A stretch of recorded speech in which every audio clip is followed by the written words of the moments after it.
Gubernur Papua Barat selaku pembina upacara tiba di tempat upacara. Siap. Gerak.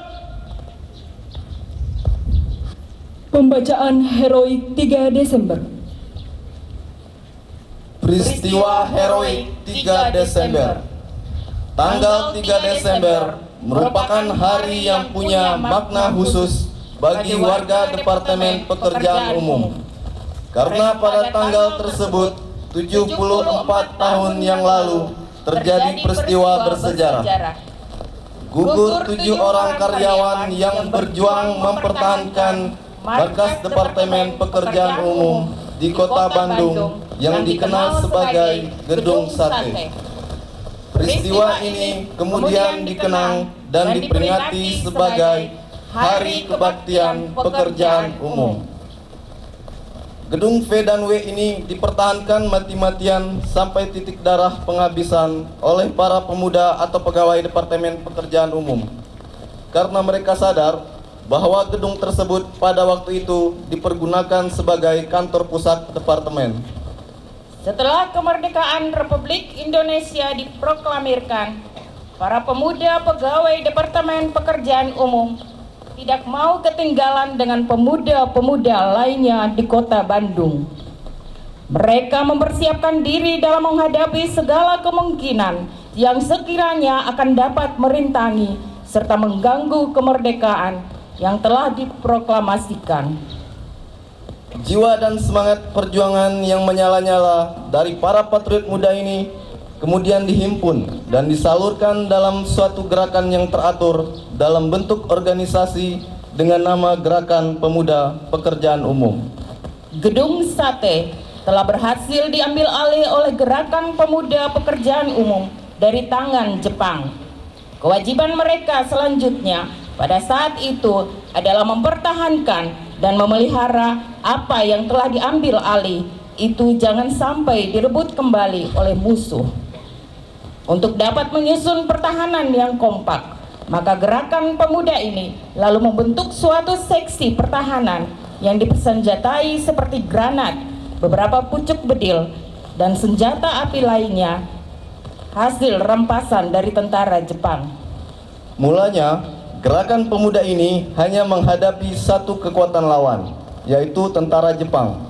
Namun, menjelang akhir bulan September 1945, di tanah air ini mulailah mengalir tentara sekutu yang katanya ditugaskan untuk menjaga keamanan dan menyelesaikan tawanan perang akibat bertekuk lututnya Jepang pada sekutu.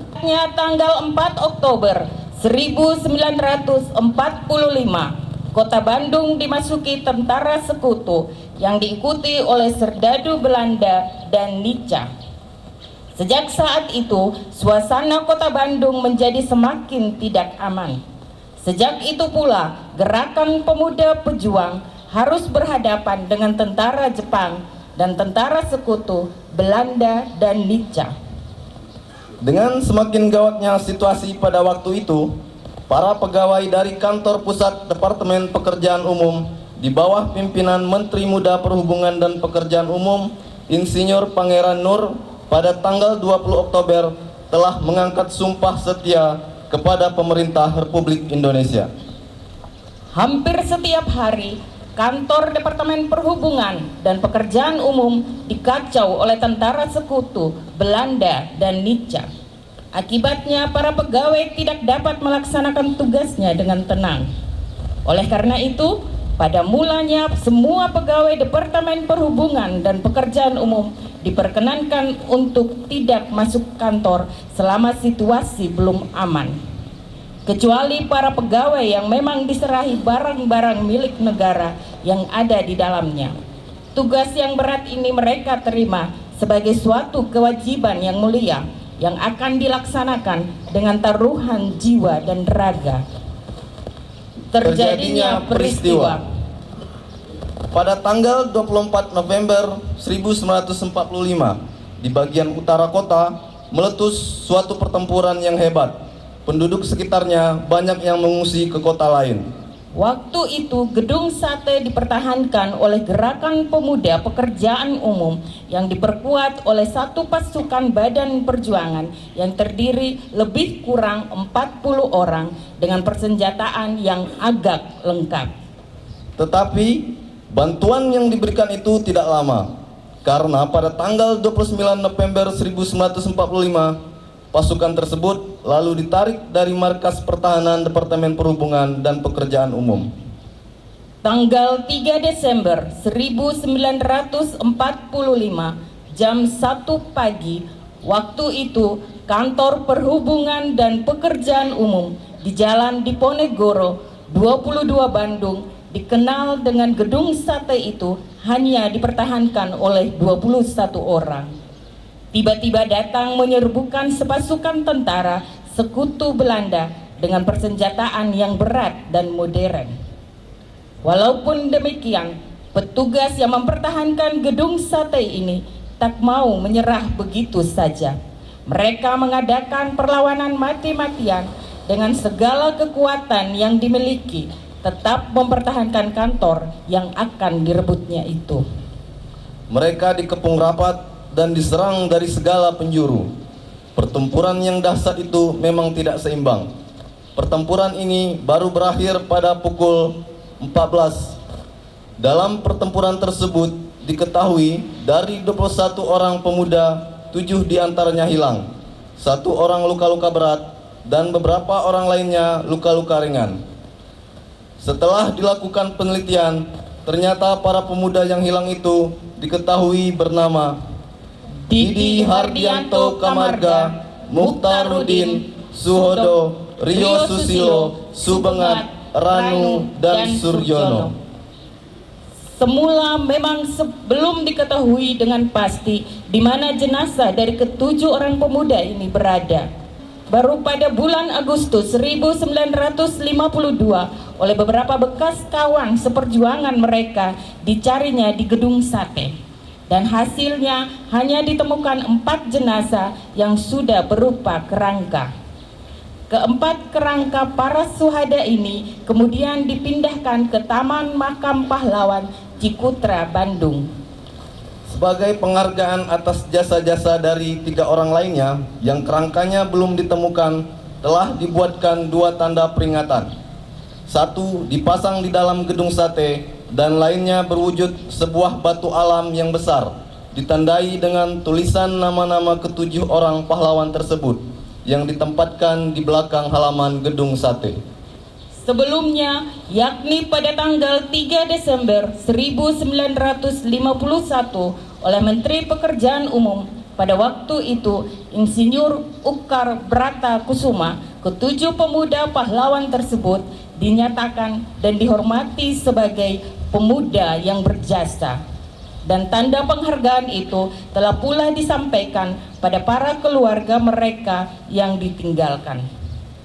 Hari Bakti. 1 hari menjelang genap Dwi Windu usia peristiwa 3 Desember 1945, tepatnya tanggal 2 Desember 1961, Menteri Pertama Insinyur Haji Juanda almarhum telah memberi pernyataan penghargaan tertulis kepada mereka para pemuda pegawai yang gugur pada tanggal 3 Desember 1945 dalam mempertahankan gedung yang pertama dari Departemen Pekerjaan Umum Republik Indonesia di Jalan Diponegoro nomor 22 Bandung. Peristiwa 3 Desember 1945 ini telah tercatat dalam sejarah perjuangan bangsa dan sejarah perkembangan pekerjaan umum pada khususnya. Peristiwa ini telah mempersembahkan sabta taruna kesatrianya keharibaan Ibu Pertiwi dan melahirkan suatu korps pemuda pegawai pekerjaan umum yang mempunyai kesadaran sosial, jiwa kesatuan, korps rasa kesetiakawanan, solidaritas, serta kebanggaan akan tugasnya sebagai abdi masyarakat, khususnya dalam bidang pekerjaan umum. Peristiwa 3 Desember 1945 akan terus dikenang dan diperingati sebagai Hari Kebaktian Pekerjaan Umum. Saat ini, para pegawai Departemen Pekerjaan Umum terus berjuang untuk melanjutkan pengabdian mereka terhadap nusa dan bangsa. Perjuangan para generasi penerus ini telah diwujudkan dalam pengabdian terhadap negara untuk mengisi kemerdekaan Republik Indonesia dengan kegiatan pembangunan yang saat ini sedang giat dilaksanakan. Gubernur Papua Barat selaku pembina upacara berkenan mengambil tempat yang telah ditentukan. Penghormatan umum kepada pembina upacara dipimpin oleh pemimpin upacara.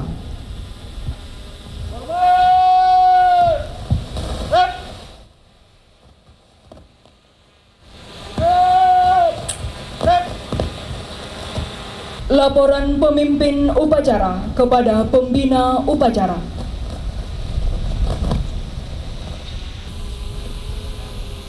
Lapor upacara bendera dalam rangka memperingati Hari Bakti Pekerjaan Umum dan Perumahan Rakyat ke-74. Lanjutkan.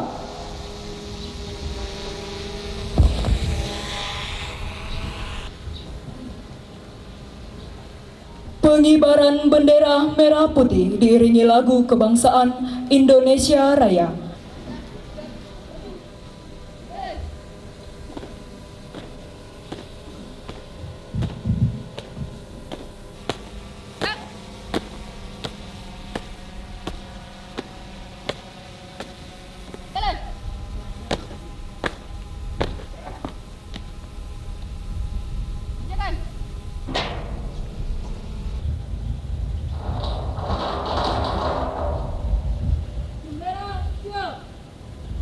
Kepada Sang Merah Putih, hormat!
Mengheningkan cipta dipimpin oleh pembina upacara.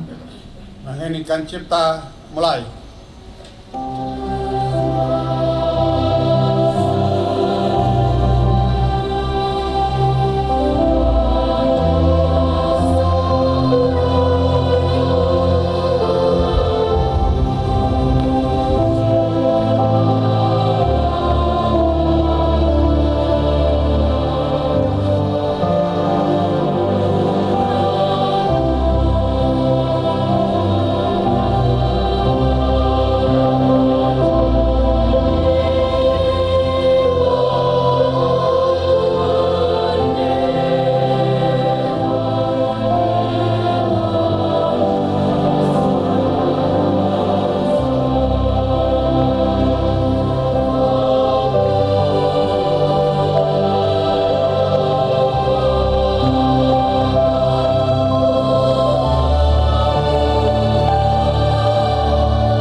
selesai.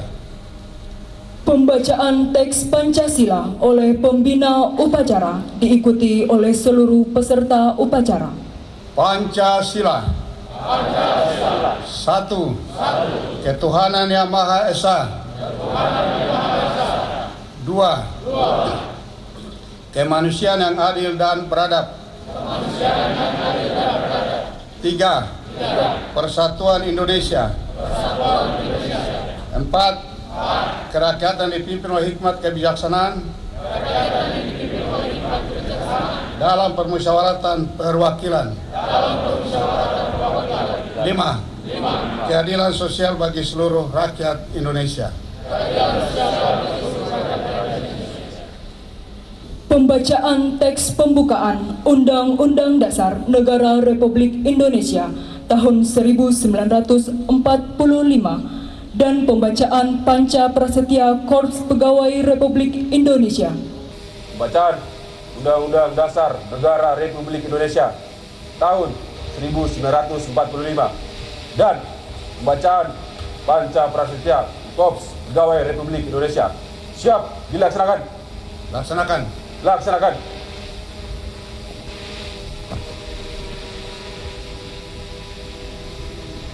Undang-Undang Dasar Negara Republik Indonesia tahun 1945. Pembukaan bahwa sesungguhnya kemerdekaan itu ialah hak segala bangsa, dan oleh sebab itu maka penjajahan di atas dunia harus dihapuskan karena tidak sesuai dengan peri kemanusiaan dan peri keadilan. Dan perjuangan pergerakan kemerdekaan Indonesia telah sampailah kepada saat yang berbahagia dengan selamat sentosa mengantarkan rakyat Indonesia ke depan pintu gerbang kemerdekaan negara Indonesia yang merdeka, bersatu, berdaulat, adil dan makmur. Atas berkat rahmat Allah yang Maha Kuasa dan dengan didorongkan oleh kiraan luhur supaya berkehidupan kebangsaan yang bebas, maka rakyat Indonesia nyatakan dengan ini kemerdekaannya. Kemudian daripada itu, untuk membentuk suatu pemerintah negara Indonesia yang melindungi segenap bangsa Indonesia dan seluruh tumpah darah Indonesia, dan untuk memajukan kesejahteraan umum, mencerdaskan kehidupan bangsa, dan ikut melaksanakan ketertiban dunia yang berdasarkan kemerdekaan, perdamaian abadi, dan keadilan sosial. Maka disusunlah kemerdekaan kebangsaan Indonesia itu dalam suatu Undang-Undang Dasar Negara Indonesia yang terbentuk dalam suatu susunan negara Republik Indonesia yang berkedaulatan rakyat dengan berdasarkan kepada ketuhanan yang Maha Esa, kemanusiaan yang adil dan beradab, persatuan Indonesia, dan kerakyatan yang dipimpin oleh hikmat kebijaksanaan dalam permusyawaratan perwakilan, serta dengan mewujudkan suatu keadilan sosial bagi seluruh rakyat Indonesia. Panca Prasetya Korps Pegawai Republik Indonesia. Kami, anggota Korps Pegawai Republik Indonesia, adalah insan yang beriman dan bertakwa kepada Tuhan Yang Maha Esa, berjanji: 1. Setia dan taat kepada Negara Kesatuan dan Pemerintah Republik Indonesia yang berdasarkan Pancasila dan Undang-Undang Dasar 1945. 2. Menjunjung tinggi kehormatan bangsa dan negara, serta memegang teguh rahasia jabatan dan rahasia negara. 3. Mengutamakan kepentingan negara dan masyarakat di atas kepentingan pribadi dan golongan. 4. Memelihara persatuan dan kesatuan bangsa serta kesetiakawanan Korps Pegawai Republik Indonesia. 5. Menegakkan kejujuran, keadilan, dan disiplin, serta meningkatkan kesejahteraan dan profesionalisme. Bacaan telah dilaksanakan. Laporan selesai. Kembali ke tempat. Kembali ke depan. Jalan.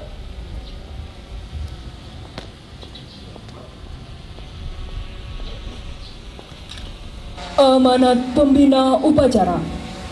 Untuk amanat, istirahat di tempat. Dan saya akan membacakan sambutan Presiden Republik Indonesia pada upacara peringatan Hari Bakti Pekerjaan Umum ke-74 tahun 2019. Assalamualaikum warahmatullahi wabarakatuh. Salam sejahtera bagi kita semua. Om Swastiastu, Namo Buddhaya, salam kebajikan. Yang saya hormati Menteri Pekerjaan Umum dan Perumahan Rakyat, Wakil Menteri PUPR, Ketua Komisi 5 DPR RI, para gubernur dan wali kota di seluruh Indonesia, yang terhormat para senior Kementerian PUPR, segenap pejabat, pegawai, dan keluarga besar Kementerian PUPR, seluruh insan PUPR pada organisasi perangkat daerah, para mitra kerja Kementerian PUPR, hadirin dan undangan yang berbahagia. Pertama-tama, saya mengucapkan selamat Hari Bakti Pekerjaan Umum ke-74 kepada seluruh insan dan keluarga besar PUPR ke-74 kepada seluruh insan dan keluarga besar PUPR.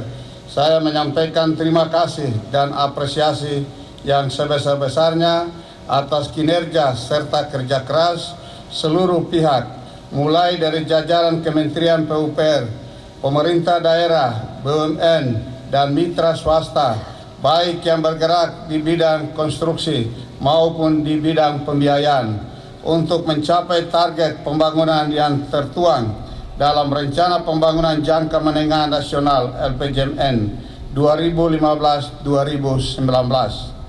5 tahun terakhir ini kita telah melakukan percepatan pembangunan infrastruktur secara besar-besaran seperti jalan tol, bandara, pelabuhan untuk mendukung tol laut, pembangkit tenaga listrik dan bendungan, infrastruktur dasar, pedesaan juga terus kita bangun seperti saluran air bersih, jalan-jalan desa, perbaikan saluran irigasi dan embung yang tidak dilakukan hanya di Pulau Jawa saja, tetapi ke seluruh wilayah Indonesia, terutama ke wilayah Indonesia bagian timur, wilayah pedalaman, kawasan terisolir, dan daerah perbatasan.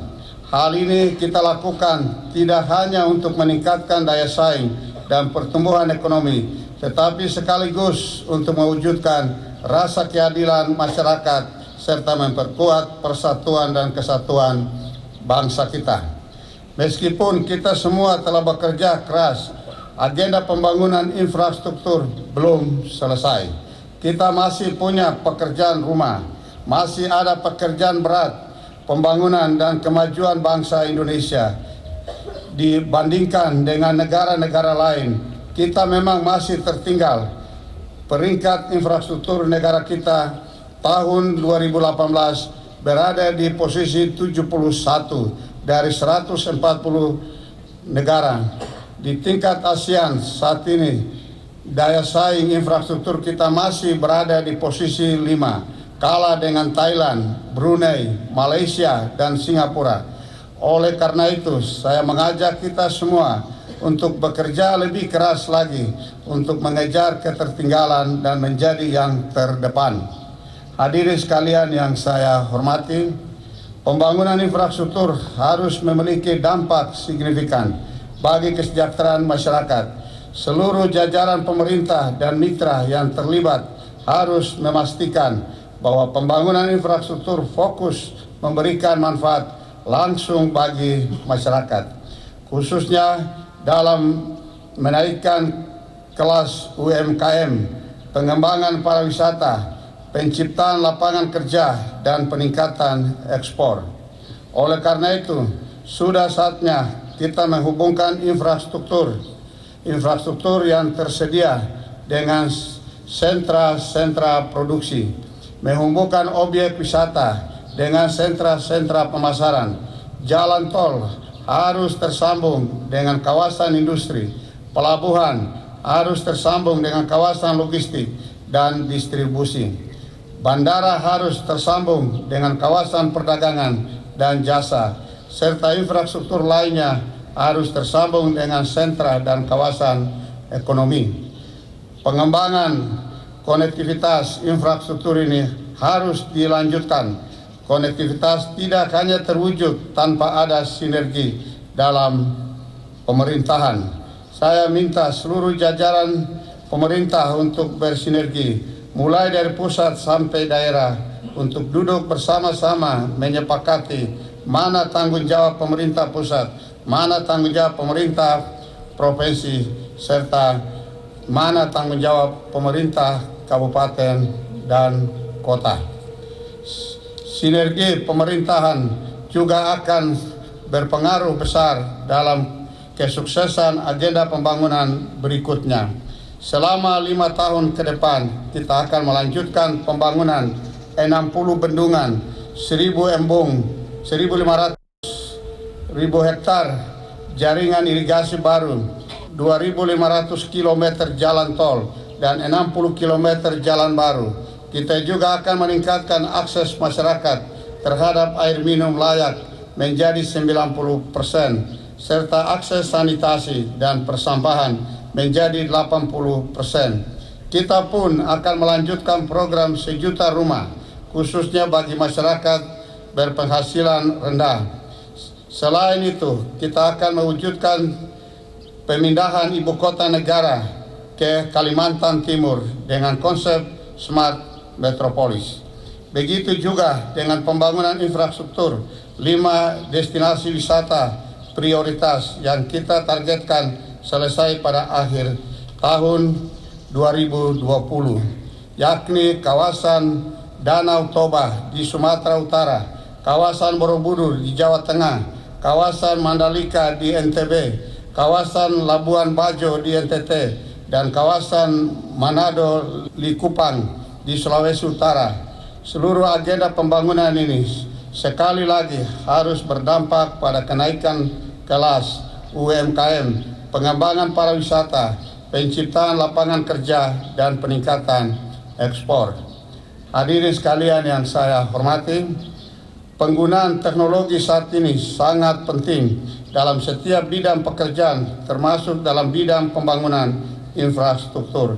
Saya minta pembangunan infrastruktur kita harus didukung oleh teknologi dan hasil riset yang aplikatif, sehingga akan menghasilkan pembangunan yang berkualitas. Meskipun teknologi mutlak digunakan dalam pembangunan infrastruktur, tetap seyogianya penggunaan teknologi tersebut membuka peluang lapangan pekerjaan mulai dari proses perencanaan pembangunan sampai pada tahap pemanfaatan infrastruktur tersebut. Pembangunan infrastruktur yang berkualitas juga harus didukung dengan pembiayaan yang memadai. Tidak mungkin pembangunan di negara kita ini hanya dilakukan oleh pemerintah dan bersumber dari APBN saja. Kreativitas menjadi kunci pembiayaan pembangunan infrastruktur ke depan. Oleh karena itu, saya minta lembaga-lembaga pembiayaan dan mitra swasta untuk tetap ikut secara serius menyukseskan agenda pembangunan ini. Mengakhiri sambutan ini, saya minta kepada segenap insan PUPR untuk meneladani semangat pantang menyerah, keberanian dan pengorbanan sebagaimana diperlihatkan oleh 7 pahlawan Sabta Taruna yang gugur di Gedung Sate Bandung pada tanggal 3 Desember 1945 akan selalu menjadi sumber motivasi dan inspirasi bagi setiap insan PUPR dalam menjalankan tugas. Mari kita bersama-sama bekerja untuk mewujudkan Indonesia yang maju dan berkeadilan. Semoga Tuhan Yang Maha Kuasa selalu memberikan rahmat dan hidayahnya bagi kita semua dalam menjalankan amanah pembangunan dengan penuh tanggung jawab. Dirgahayu PUPR ke-74. Terima kasih. Wassalamualaikum warahmatullahi wabarakatuh. Om Santi Santi Om. Namo Buddhaya. Jakarta, 3 Desember 2019. Presiden Republik Indonesia Joko Widodo. Ya, tepuk tangan dulu. Pada kesempatan yang baik ini pula penting untuk saya sampaikan bahwa tepat pada hari ini juga, Selasa tanggal 3 Desember 2019, kita juga memperingati Hari Penyandang di stabilitas internasional yang untuk pertama kalinya juga diperingati di Provinsi Papua Barat. Selaku Gubernur Papua Barat, melalui momen ini saya memberikan apresiasi yang besar kepada penyandang disabilitas yang ada di wilayah Provinsi Papua Barat. Untuk itu saya mengajak segenap jajaran pemerintah Provinsi Papua Barat dan seluruh masyarakat, mari kita memberikan perhatian dan dukungan kepada penyandang disabilitas dengan tidak mendiskriminasikan kehidupan mereka di tengah-tengah masyarakat.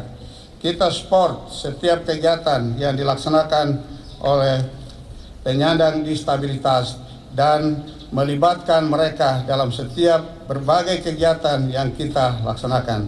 Sekali lagi, atas nama pemerintah Provinsi Papua Barat, kami mengucapkan Dirgahayu Hari Disabilitas Nasional. Kiranya Tuhan memberkati kita semua. Akhir kata, membangun dengan hati, mempersatukan yang kasih, kita wujudkan Papua Barat yang aman, sejahtera, dan bermartabat. Bapa kami di surga, kami menaikkan puji syukur, tanda terima kasih kami kepadamu, sebab upacara memperingati Hari Bakti PUPR yang ke-74 hari ini telah berjalan dengan baik dari awal pembukaan dan juga sampai dengan sambutan Bapak Presiden yang dibacakan langsung oleh Bapak Gubernur Papua Barat. Terima kasih Tuhan buat semua arahan yang sudah disampaikan. Biar menjadi perhatian bagi kami semua, khusus bagi PUPR Papua Barat dalam membangun infrastruktur di Papua Barat. Biarlah berjalan sesuai dengan instruksi Presiden tadi. Biarlah untuk membangun Papua Barat ke depan, namamu selalu dipuji dan dipermuliakan. Terima kasih Bapak buat acara hari ini. Tuhan memberi yang terbaik sehingga acara ini bisa terlaksana sesuai dengan kehendak dan kebaikan Tuhan. Biarlah Bapak memberkati kami semua, memberkati Bapak Gubernur dan seluruh jajaran di Provinsi Papua Barat dalam pembangunan yang sedang berlanjut. Tuhan terus memberkati para pimpinan UPD yang ada yang telah mengikuti upacara hari ini. Biarlah Tuhan memberkati supaya semua yang telah disampaikan tadi mendengar dan melaksanakan tugas tanggung jawab ini dengan baik untuk demi kemajuan Provinsi Papua Barat. Terima kasih Bapak, itulah doa dan ucapan syukur kami. Kami hanya bisa bersyukur, berterima kasih karena Tuhan menuntun acara ini sampai selesai dengan kebaikan dan kasih Tuhan. Itulah doa kami, dalam namamu yang kudus Tuhan Yesus Kristus kami berdoa. Amin.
Penghormatan umum kepada pembina upacara dipimpin oleh pemimpin upacara.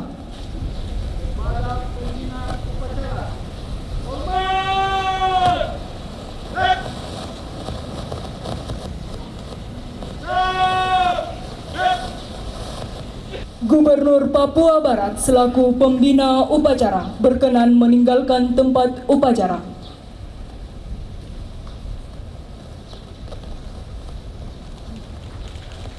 Upacara selesai, barisan dapat dibubarkan.